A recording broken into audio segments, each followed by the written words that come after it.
감사합니다. 우리 수요 예배에 나오신 우리 성도님들, 우리 옆에 계신 우리 분들과 함께 좀 인사를 나누겠습니다.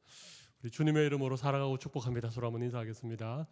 주님의 이름으로 사랑하고 축복합니다. 네, 이렇게 한 번 더 인사할까요? 우리 옆에 계신 분을 바라보면서 뭐 집사님이라고 하든지 아니면 장로님, 권사님 그렇게 서로 부르시면서 집사님 때문에 참 행복합니다. 그렇게 한번 인사하겠습니다. 네. 네. 네.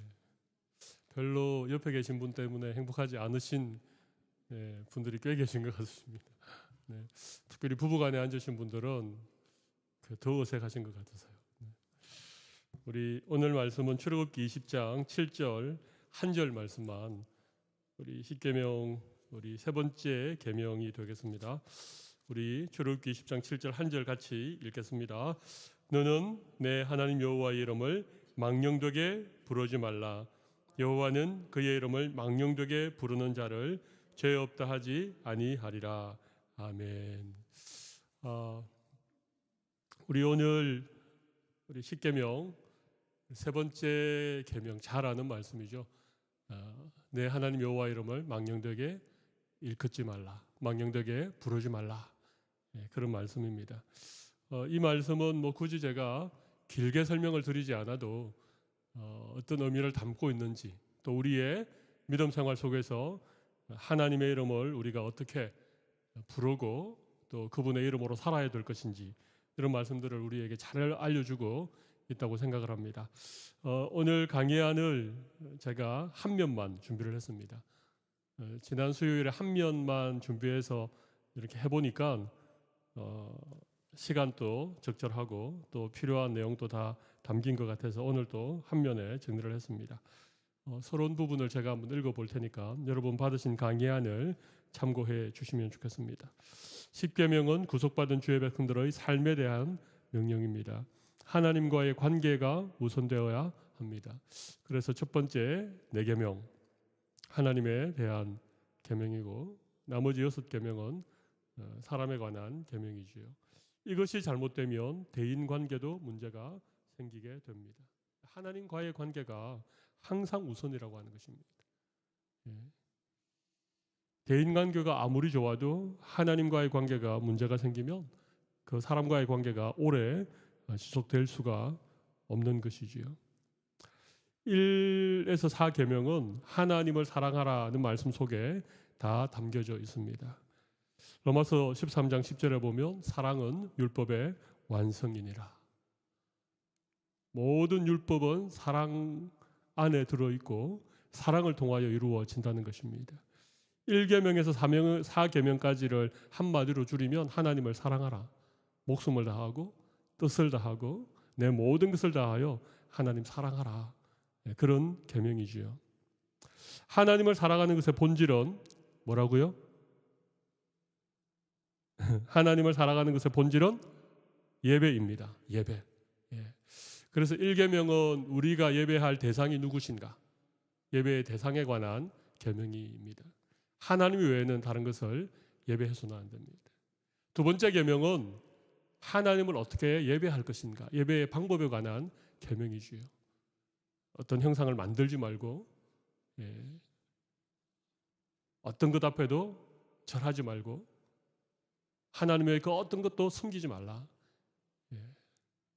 그렇게 우리 예배의 어떤 방법 이런 것들을 담고 있지요. 세 번째 계명은 예배의 정신이라고 말할 수 있습니다. 하나님의 이름을 우리가 부를 때 어떻게 불러야 할 것인가? 예배의 정신이라고 말할 수 있습니다.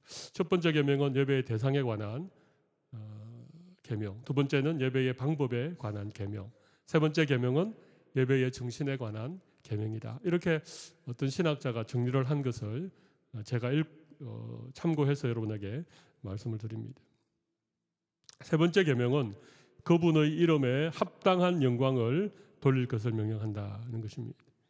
하나님의 이름은 존귀하시기에 그렇습니다. 오늘은 하나님의 이름에 대해 생각해 보도록 합시다.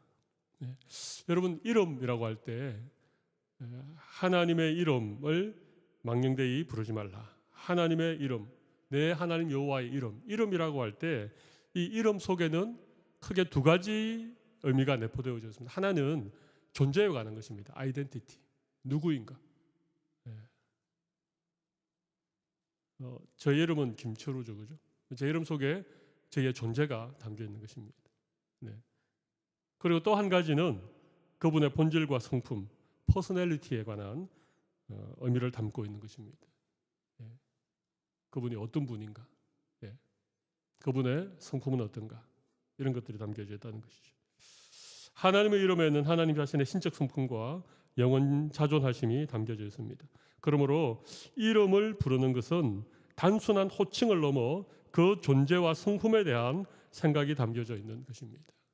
하나님의 이름 속에는 이런 하나님의 존재와 하나님의 속성이 담겨져 있다는 것입니다. 그래서 하나님의 이름을 부르는 것은 우리가 대단히 의미를 담고 그렇게 불러야 되죠. 망령되게 부르지 말라. 그래서 이름에 하나님의 존재 자체가 담겨져 있습니다.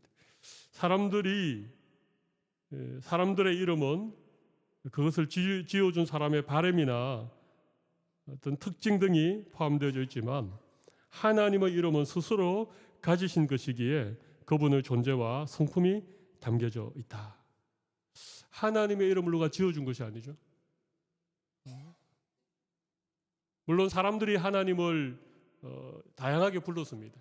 뭐 엘로힘 이렇게 부르기도 하고, 주라는 의미의 아도나이 이렇게 부르기도 하고, 뭐 만군의 여호와 이렇게 부르기도 하고, 또 여호와 이레의 하나님, 뭐 여호와 샬롬, 뭐 다양하게 부르긴 하지만 그러나 하나님이 원래 가지셨던 이름이 있다는 것이죠.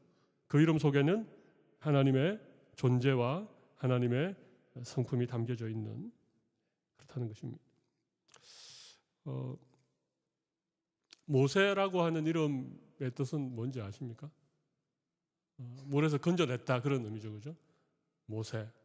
실제로 모세의 부모님이 모세가 너무 준수하게 생긴 아들이어서 나일강에 던져 죽이기가 너무 안타까워서 갈대상자를 만들고 아기 모세를 그 갈대상자 안에 넣고 나일강에 이렇게 흘려보냈죠.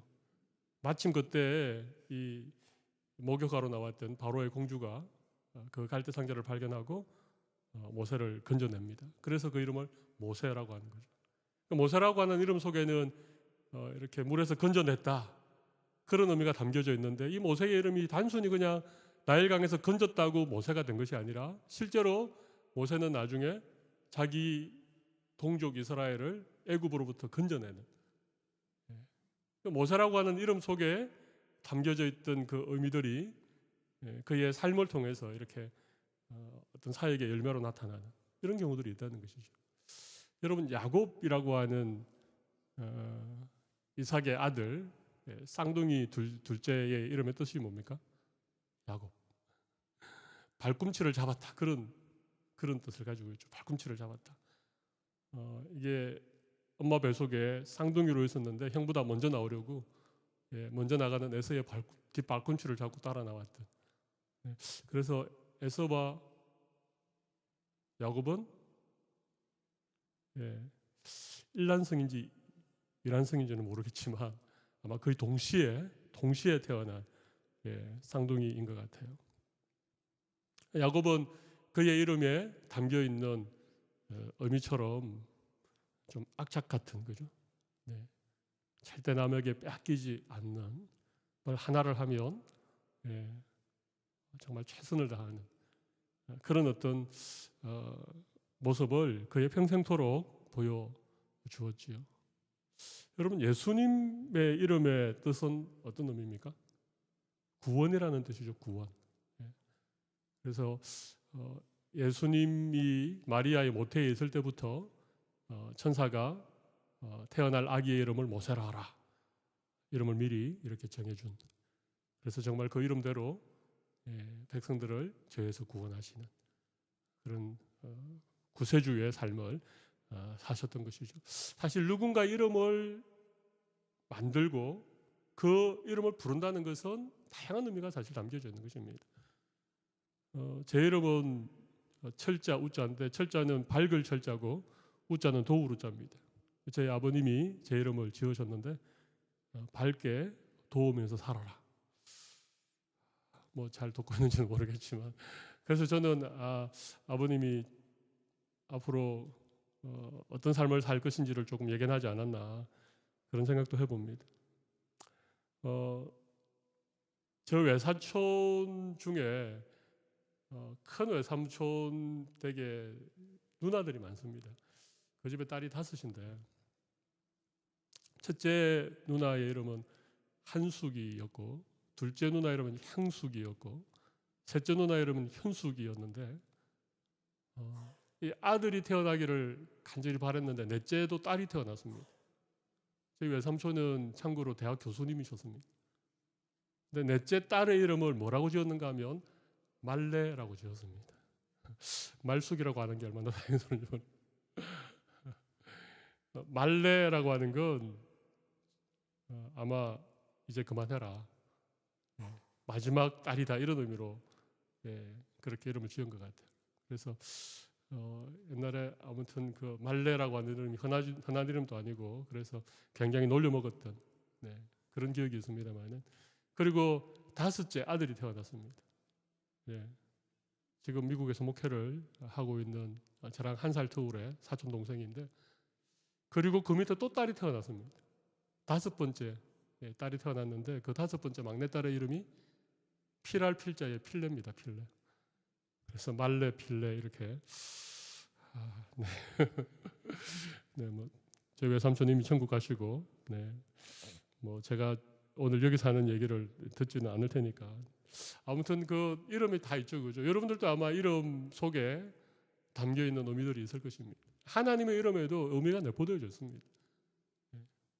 그리고 그 이름을 부를 때 우리가 아무런 의미 없이 부르는 것은 그 이름을 가진 분에게 좋은 태도가 아니라고 생각할 수 있는 것이죠.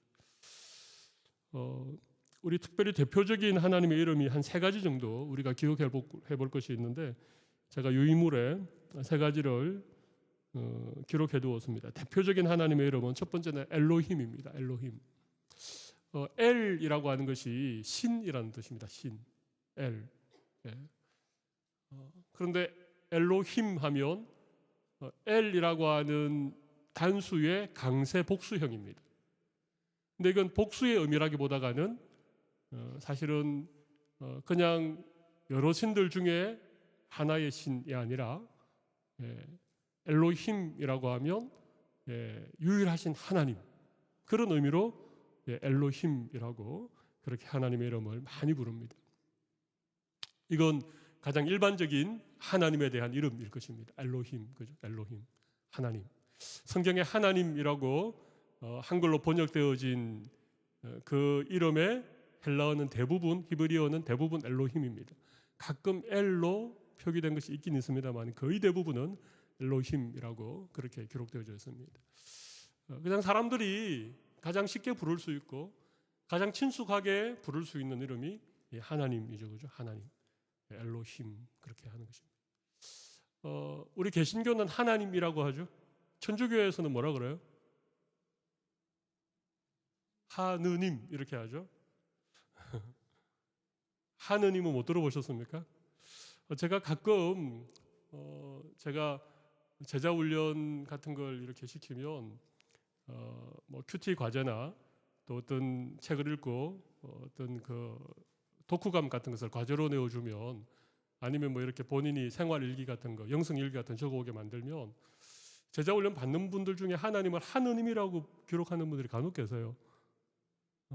뭐 세례 받기 전에 세례 간증문 같은 거 적어내라고 하면 하느님이라고 적는 분들이 계신 것 같아요.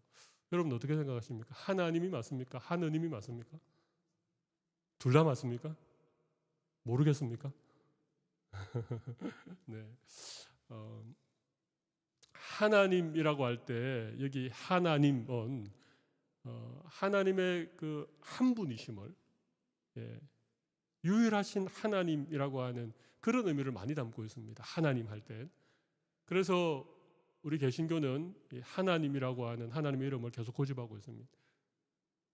로마 가톨릭에서 하느님이라고 특별히 한글 성경을 번역할 때 그렇게 번역한 것은 우리 보통 하늘님 혹은 무슨 어떤 하늘에 계신 어떤 그런 존재, 예. 이런 어떤 우리 고유의 토속 신앙에서 불렀던 어떤 하늘님, 어떤 상제, 이런 의미를 사실은 좀 담아서, 그래서 우리 조선 사람들, 우리나라 한국 사람들이 하느님이라고 부를 때에 조금 더 친숙하게 다가오게 하기 위해서 그렇게 번역을 한 것입니다. 하느님이라고.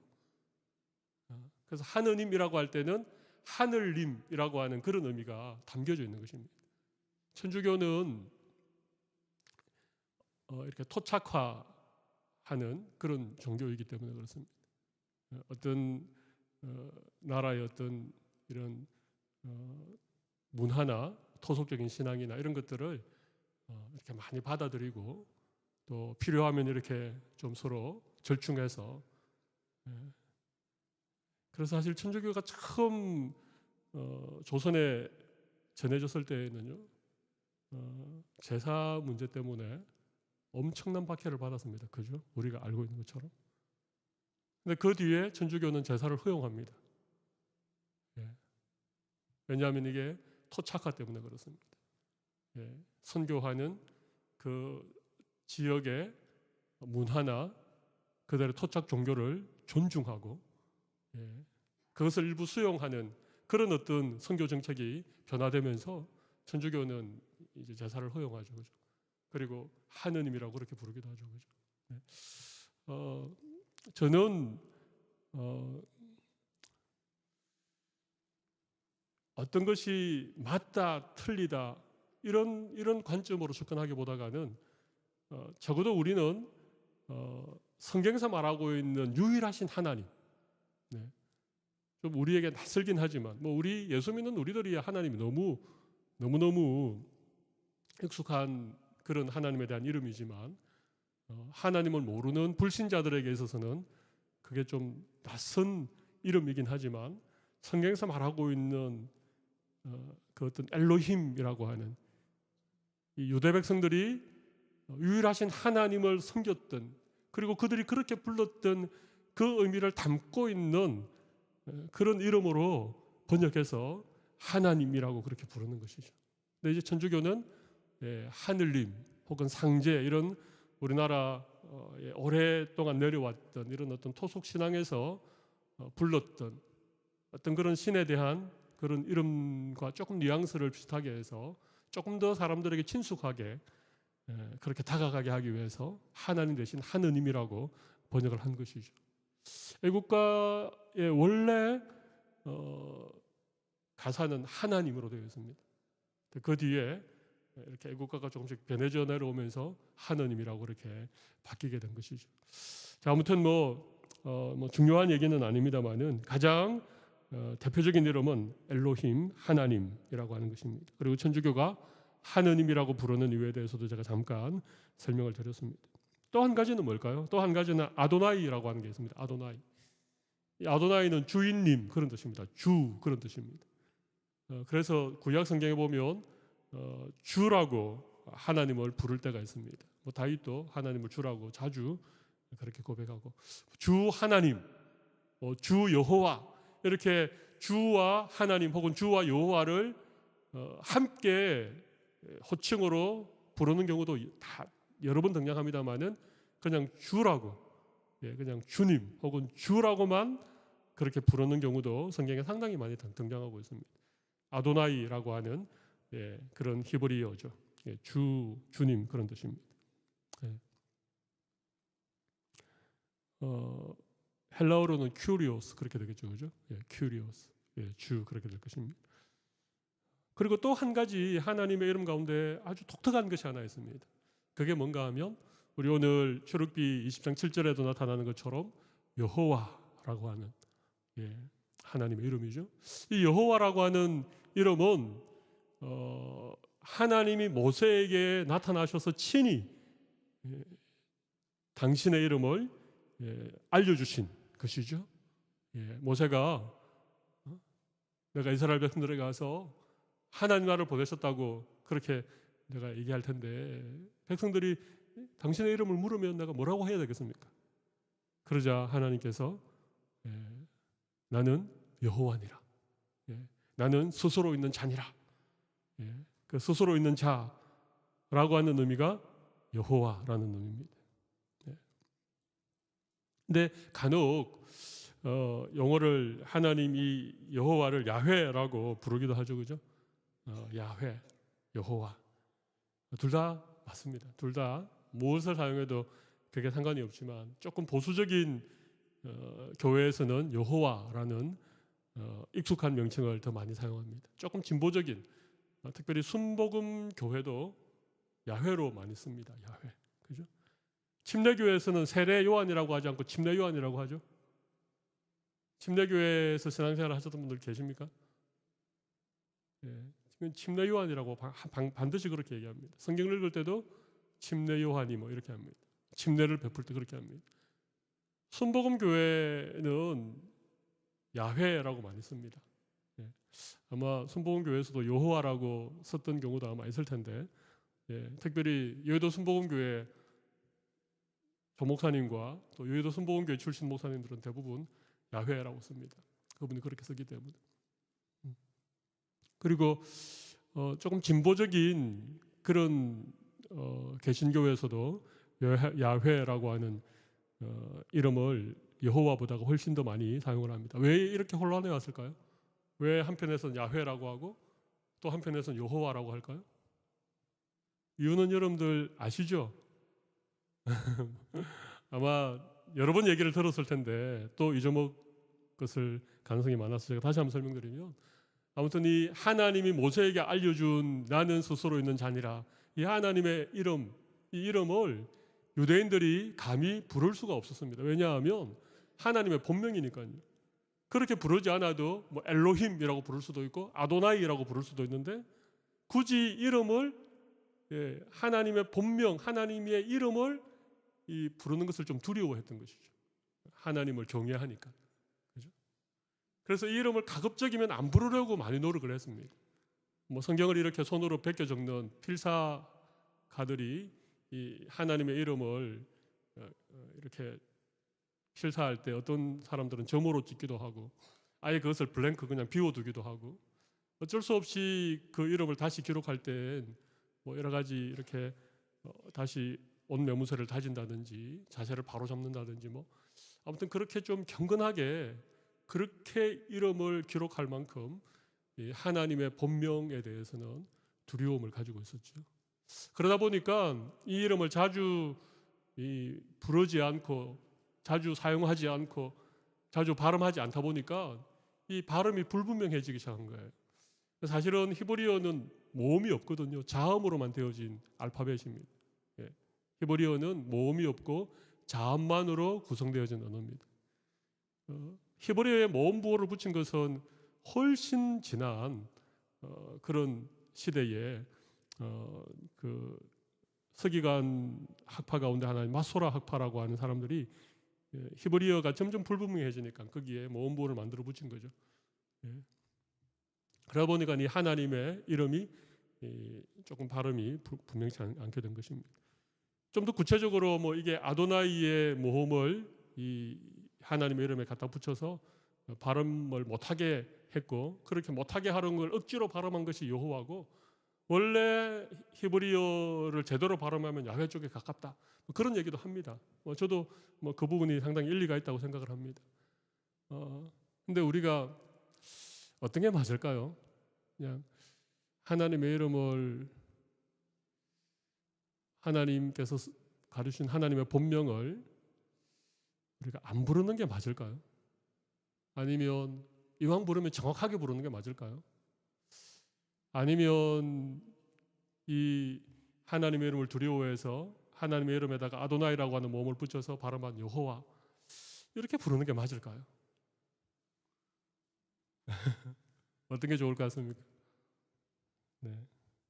저는 다 다 의미가 있는데 저는 여호와라고 부르는 것도 상당히 의미가 있다고 생각합니다. 여호와라고 부를 때에 사실은 이렇게 여호와라고 발음하게 되어진 과정 가운데 얼마나 하나님의 이름을 경외하는, 하나님의 이름을 감히 부르지 못했던, 제대로 발음하는 것을 방지하기 위해서 다른 모음부를 붙여서 발음을 어렵게 했던 이런 의미가 담겨져 있는 것은 여호와겠죠, 그죠?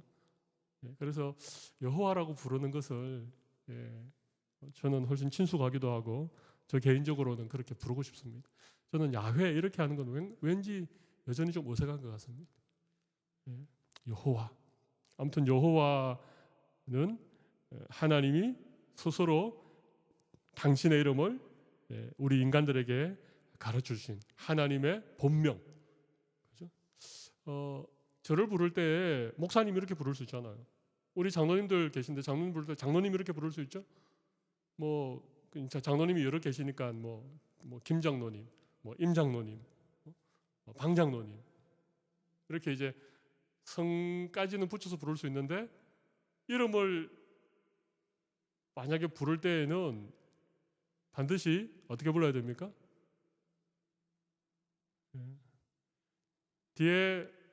뒤에 직분을 넣어서 부르는 게 좋겠죠, 그죠? 네.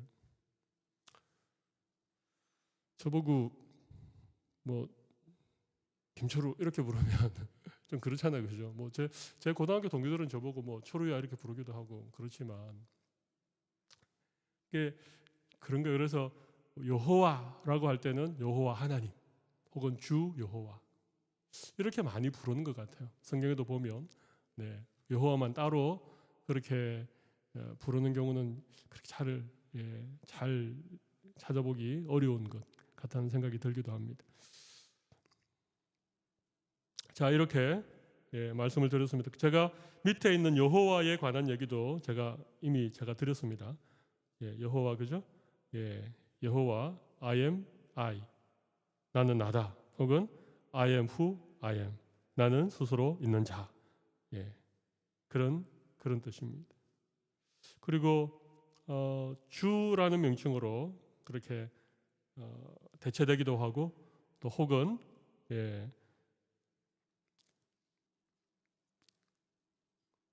아도나이라고 하는 모음 보호를 붙여서 여호와라고 발음하게 하기도 한다는 것입니다. 여호와라는 이름은 하나님의 본명이고 하나님이 친히 가르친 이름입니다. 따라서 하나님의 본명을 헛되게 부르는 것은 큰 잘못인 것이죠.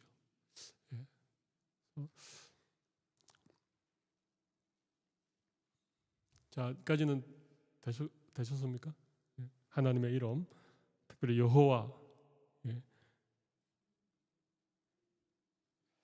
그 다음에 망령되이 부르지 말라, 망령되이 일컫지 말라라는 의미는 어떤 의미가 있는가 하면, 망령되다라는 히브리어는 사베라고 하는 단어인데 이것이 가진 의미는 무익한, 헛된, 거짓된, 가벼운, 경솔한 그런 의미입니다. 하나님의 이름을 무익하게 부르지 말라, 하나님의 이름을 헛되게 부르지 말라, 하나님의 이름을 거짓되게 부르지 말라, 하나님의 이름을 가볍게 부르지 말라, 하나님의 이름을 경솔하게 부르지 말라, 그런 의미죠. 망령되게 일컫지 말라, 망령되게 부르지 말라는 그런 헛되게 부르지 말라, 거짓되게 부르지 말라, 너무 경솔하게 부르지 말라, 무익하게 부르지 말라, 그런 의미입니다. 무의미하게, 함부로, 거짓되게 불러서는 안 된다는. 우리 웨스트민스터 신앙고백서 대교리 문답 113문에 보면 이 여호와 이름을 망령되게 부르는 경우를 몇 가지로 설명하고 있어요. 11가지 정도 나왔는데 제가 조금 줄여서 정리를 했습니다. 첫 번째는요, 적절치 못한 사용입니다. 여러분 성경 가져오셨으면 말라기 2장의 말씀을 한번 보실까요? 말라기는 구약 성경 맨 마지막에 있는 성경이지요. 말라기 2장 2절에 보면 이런 말씀이 있습니다. 만군의 여호와가 이르노라, 너희가 만일 듣지 아니하며 마음에 두지 아니하여 내 이름을 영화롭게 하지 아니하면 내가 너희에게 저주를 내려 너희의 복을 저주하리라. 내가 이미 저주하였나니 이는 너희가 그것을 마음에 두지 아니하였음이라.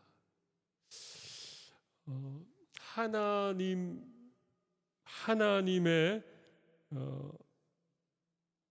이름을, 하나님의 말씀도 듣지 않고 하나님을 마음에 두지도 않고 그냥 입술로만 하나님의 이름을 부르는 것, 하나님의 이름을 영화롭게 하지 않는 것. 이 말은 하나님의 이름을 적절치 못하게 그렇게 사용하는 거겠죠. 그럴 때 하나님께서 어떻게 하시겠다고요? 저주를 내리겠다, 그렇게 말하는 것입니다. 하나님의 이름은 항상 영화롭게 그렇게 우리가 불러야 되고, 항상 하나님의 이름이 영화롭게 될 수 있도록 그렇게 우리가 해야 된다는 것입니다. 마태복음 7장 21절은 우리가 너무 잘 아는 말씀이지요. 나더러 주여 주여 하는 자마다 다 천국에 갈 것이 아니다. 내 아버지의 뜻대로 행하는 자라야 천국에 들어갈 수 있다. 그러니까 주여 주여 그렇게 그냥 우리가 부르는 것만으로는 천국에 들어갈 수 없다. 이것이 하나님의 이름을 적절하지 못하게 사용하는 그런 경우가 되겠지요.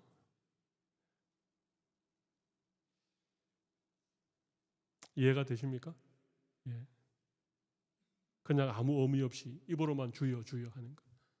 하나님의 말씀을 내 마음에 두고 하나님을 내 마음에 모신 그런 상태에서 하나님의 이름을 영화롭게 하지 않고 오히려 우리의 어떤 잘못된 행실 때문에 우리가 부르는 하나님의 이름이 합당한 영광을 받지 못하는 그런 경우에 하나님께서 그것을 싫어하신다는 것입니다. 그렇게 하나님의 이름을 부르는 자들을 죄 없다 하지 아니하겠다, 그렇게 말씀하시는 것이죠. 예레미야 23장 25절에 보면 하나님의 이름으로, 내 이름으로 거짓 예언하는 선지자들을 하나님께서 이렇게 꾸짖는 말씀이 나옵니다. 우리 예레미야 23장 25절도 한번 찾아보실까요? 성경을 가져오신 분이 계시면 예레미야 23장 25절 말씀을 한번 보시겠습니다. 1087면에, 구약성경 1087면에 있는 말씀인데요. 우리 25절을 같이 한번 읽어볼까요? 같이 읽읍시다. 내 이름으로 거짓을 예언하는 선지자들의 말에 내가 꿈을 꾸었다 말하는 것을 내가 들었노라. 거짓 선지자들이 내 이름으로 거짓 예언을 한다는 것입니다. 그러면서 뭐라 그런다고요? 내가 꿈을 꾸었다. 거짓 예언이죠, 그죠? 하나님의 이름으로 이렇게 거짓 예언을 하는 것, 이것이 하나님의 이름을 망령되게 일컫는 것입니다.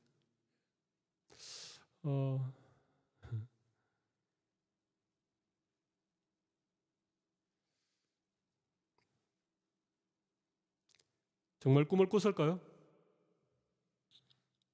거짓 선지자들이 정말 꿈을 꾸었을까요? 꿈속에 정말 하나님 나타나셨을까요? 그렇지 않죠. 거짓인 것이죠. 꿈을 꾸지도 않았을 뿐더러 만약 꿈을 꿨더라도 그 꿈에서 하나님이 그렇게 말씀하신 것이 아닌 것이죠.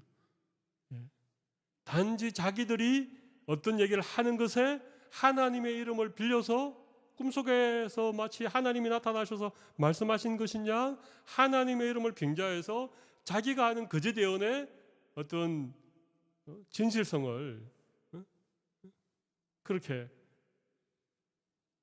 얘기하려고 하나님의 이름을 사용하는 것이죠. 그래서 내 이름으로 거짓 예언하는 선지자들, 그들에 대하여 하나님께서 책망하고 계시고 그들의 심판을 예레미야 선지자를 통하여서 예언하고 계신 것이지요.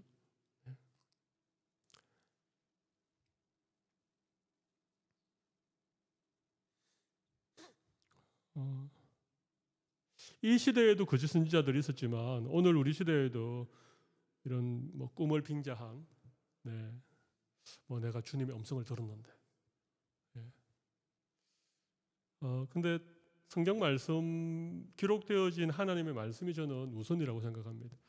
예, 하나님의 말씀이 우리에게 이미 주어져 있기 때문에 이 말씀 속에서 우리는 우리에게 필요한 모든 신앙과 우리의 구원을 위한 모든 말씀이 이미 계시로 주어져 있다고 생각합니다. 말씀 속에서 하나님의 음성을 듣고 하나님의 뜻을 구하는 것이 건강한 신앙생활을 할 수 있는 비결이죠. 그런데 이 말씀을 제껴놓고 이렇게 꿈을 꾸었는데 하나님이 나타나셨다. 내가 기도하는데 어떤 하나님의 음성을 들었는데 하나님이 분명히 나에게 이렇게 얘기하셨다.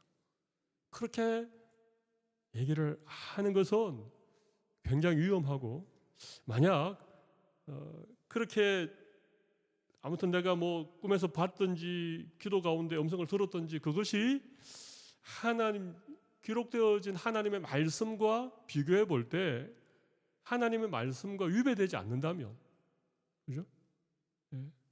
하나님께서 말씀 속에 이미 우리에게 가르쳐 주신 하나님의 뜻과 상반되지 않는 것이라면 그나마 다행입니다.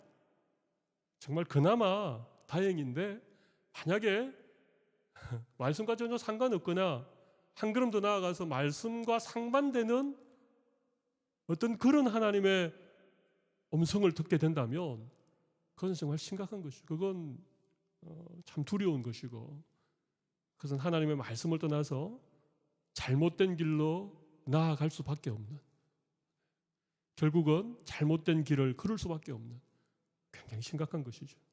네. 하나님의 이름으로 거짓 예언하는 것, 이것도 하나님의 이름을 잘못 사용한다는 것입니다. 또 어떤 게 있을까요? 우리 앞에 보았던 말라기서를 다시 한번 가볼까요? 말라기서 1장 6절에 보시면 이런 말씀이 있습니다. 내 이름을 멸시하는 제사장들아, 나 만군의 여호와가 너희에게 이르기를 아들은 그 아버지를 종은 그 주인을 공경하나니 내가 아버지일진데 나를 공경함이 어디 있느냐? 내가 주인일진데 나를 두려워함이 어디 있느냐? 하나 너희는 이르기를 우리가 어떻게 주의 이름을 멸시하였나이까 하는도다. 제사장들이죠. 앞에는 선지자들에게 말하고 지금은 제사장들에게 말하고, 종교 지도자들이니 제사장들이 하나님의 이름을 멸시했다는 것입니다. 그러면서도 우리가 언제 하나님의 이름을 멸시하였습니까? 그렇게 뻔뻔하게 얘기하고 있는 이 말라기 시대의 타락한 제사장들의 모습이 나타나죠. 하나님을 멸시하는 것이죠. 엘리 제사장에게 두 아들이 있었는데 홈리와 비느하스라고 하는 두 아들이 하나님을 멸시했죠. 제사를 멸시하고 하나님께 마땅히 드려야 될 제물을 중간에 가로채고, 이 말라기 시대에도 하나님께 제물을 가져오는데 좋은 것은 제사장들이 빼돌리고 저는 것, 눈먼 것, 이런 것들을 하나님 앞에 제사 드렸단 말이에요. 하나님이 내 이름을 멸시하는 제사장이라고 그렇게 얘기하신 거예요. 우리가 하나님의 이름을 부르면서 하나님에게 영광을 올려드립니다. 그렇게 하나님께 정말 예배하는 자리에 나오면서 만약 우리의 최선을 하나님께 드리지 못한다면, 주님 사랑해요 이런 찬송을 부르는데 입술로는 주님 찬양해 사랑해요 이렇게 사랑을 고백하는데도 내 마음에 주님을 향한 사랑의 마음이 전혀 없이 그렇게 찬양한다면 하나님의 이름을 멸시하는 것이죠.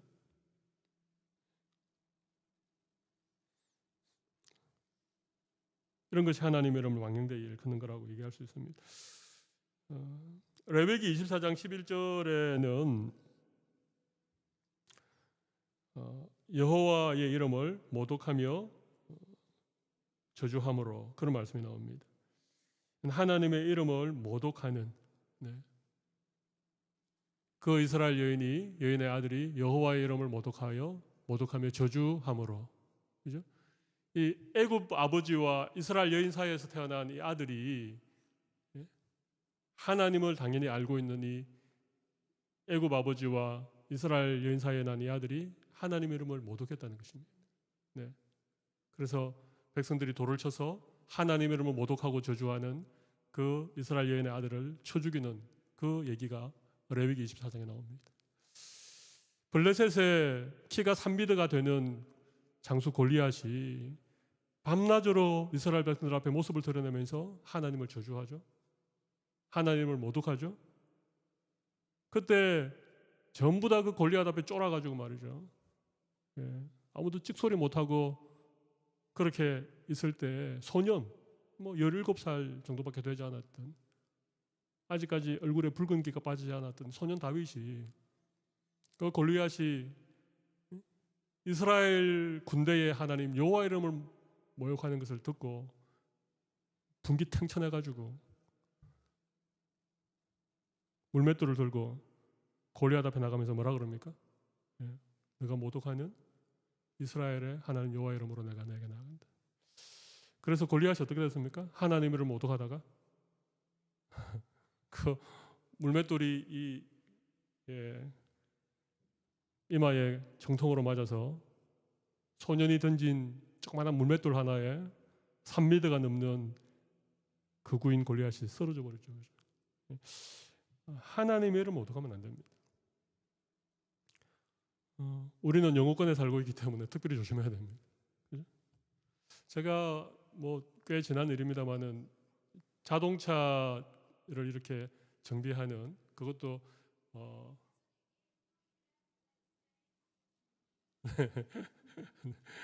일론 성경 아마 오디오 성경이 지금 작동하고 있는 것 같아요.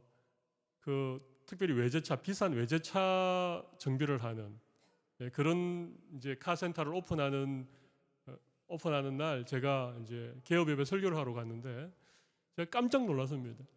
네. 네, 누가 좀 도와주세요. 아마 작동법을 모르고 아마 그런 것 같은데 우리 전사님, 네. 네. 네. 네. 네.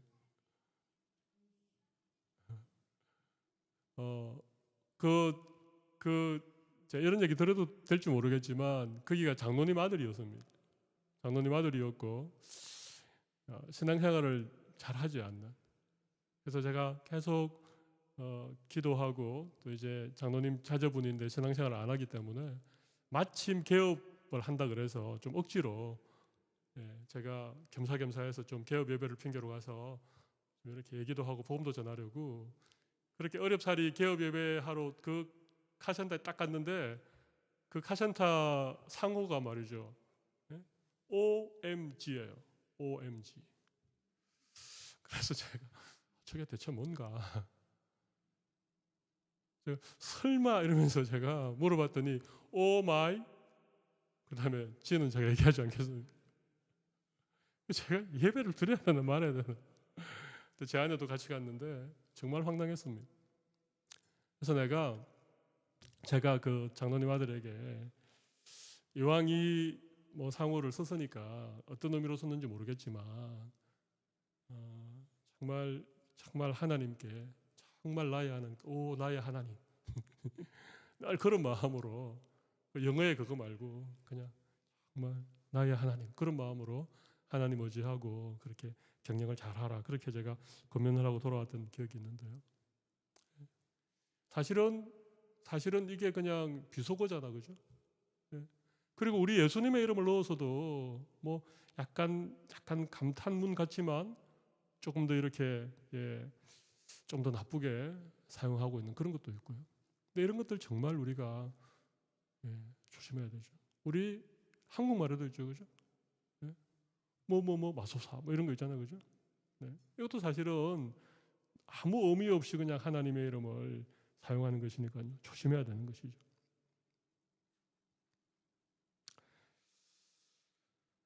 민수기 14장에 보면 그 앞에 맹세와 서원을 할 때도 조심해야 됩니다. 스가랴 5장 4절에 보면 내 이름을 가리켜 망령되이 맹세하지 말라, 그렇게 말하고 있습니다. 그죠? 내 이름을 가리켜 망령되이 맹세하는 자의 집에도 들어가서 그 집에 머무르며 그 집을 나무와 돌과 예, 아울러 살아라. 무서운 얘기잖아요. 그죠? 내 이름을 가리켜 망령되이 맹세하는 집을 불살라버려라. 그렇게 말하는 것이죠. 우리 하나님의 이름으로 맹세하는 것, 하나님의 이름으로 잘못된 서원하는 것, 이것도 하나님의 이름을 망령되이 부르는 것이죠.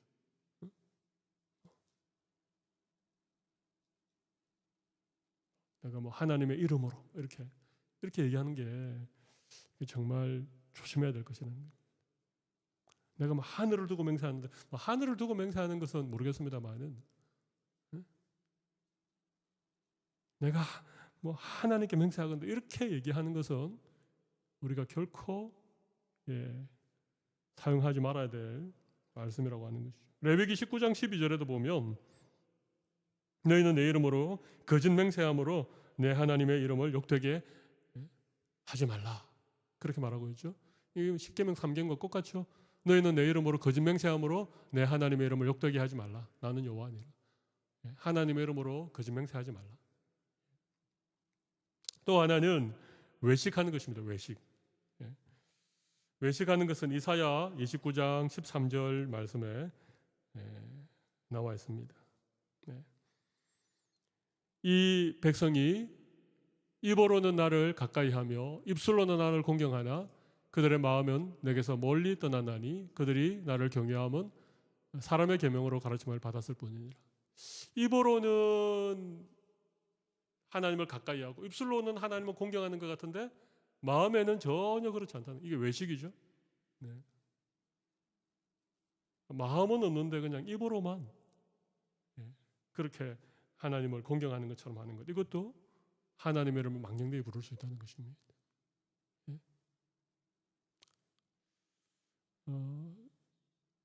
어떤 분은 그 설교 시간에 이렇게 졸면서 졸 때마다 주여 주여 이렇게 하시는 분이 계셔요. 뭐 그냥 조는 것보다는 또 주님의 이름을 부르면서 주무시는 게 좋긴 하겠지만, 아무튼 우리의 마음에 없는데 그냥 입술로만 이렇게 주님의 이름을 부르거나 하나님의 이름을 부르는 것도 사실은 금하고 있다는 것이죠. 마지막 로마서 2장 24절에 보면요, 이런 말씀이 있습니다. 여기 자막에 나와 있는 한번 같이 읽어볼까요? 기록된 바와 같이 하나님의 이름이 너희 때문에 이방인 중에서 하나님의 이름이 너희 때문에 이방인 중에서 모독을 받는도다. 정말 안타까운 일이죠. 이건 유대인들을 향해서 사도 바울이 하고 있는 말씀입니다. 그런데 하나님을 믿는 백성인데, 하나님의 이름을 부르는 백성들인데, 그런데 그들의 삶은 어떻습니까? 하나님의 백성으로서의 삶이 아닌 것이죠. 그러니까 이방인들이 하나님의 이름을 부르는 너희들로 인하여서 하나님의 이름이 모독을 받는다. 이건 하나님의 이름을 배반하면서 사는 모습이죠. 하나 빠뜨렸습니다만 민수기 14장 3절은 우리가 잘 아는 12정탐꾼이 돌아와서 10명이 원망을 널어놓는 그런 얘기죠. 어찌하여 여호와가 우리를 그 땅으로 인도하여 칼에 쓰러지게 하려는가? 하나님을 원망하는 것이죠. 우리 하나님 앞에 좀 원망하고 불평을 우리 쏟아놓을 때도 있는데, 이것도 우리가 늘 조심해야 된다는 것입니다. 그렇게 쭉 따져보니까 여러 경우가 좀 조심스러워졌습니다. 그죠? 하나님의 이름을 함부로 부르는 것이 참 조심스러워졌다라고 생각을 합니다. 어미 없이 부르는, 마음과 입술이 다른, 오히려 자기의 정당성을 주장하기 위해서 하나님의 이름으로 맹세하는, 또 하나님의 이름을 모독하지는 않겠지만 모독하는, 예수 믿는 나 때문에 예수님의 이름이 이렇게 이방인들에게 모욕거리가 되어지는, 하나님을 믿는 우리 때문에 오히려 하나님의 이름에 영광이 가리워지는 그런 것들도 전부 다 하나님의 이름을 망령되기 부르는 것이 된다는 것입니다. 그래서 참 우리가 늘 이 말씀을 기억하면서 그렇게 신앙생활을 하는 게 필요하지 않을까 그렇게 생각해 봅니다. 죄 없다 하지 아니하리라. 맨 마지막에 그 말은 그의 상응한 대가를 치를 수밖에 없다 그런 의미죠. 하나님을 망령되이 부르면 하나님이 죄 없다 하지 않겠다. 반드시 그 죄에 대해서 묻겠다. 그 죄에 대한 상응한 대가를 받게 하겠다. 그런 말씀이니까 두려운 말씀이죠. 우리가 신앙생활할 때 꼭 기억해야 될 말씀이라고 생각합니다. 마지막 결론 부분을 같이 한번 보겠습니다. 우리의 예배와 일상생활에서 하나님의 이름을 얼마나 귀하게 여기며 존중하고 있는지요. 오늘 말씀을 통해 다시 한번 우리의 언어 생활을 돌아보는 교회가 되시면 좋겠습니다.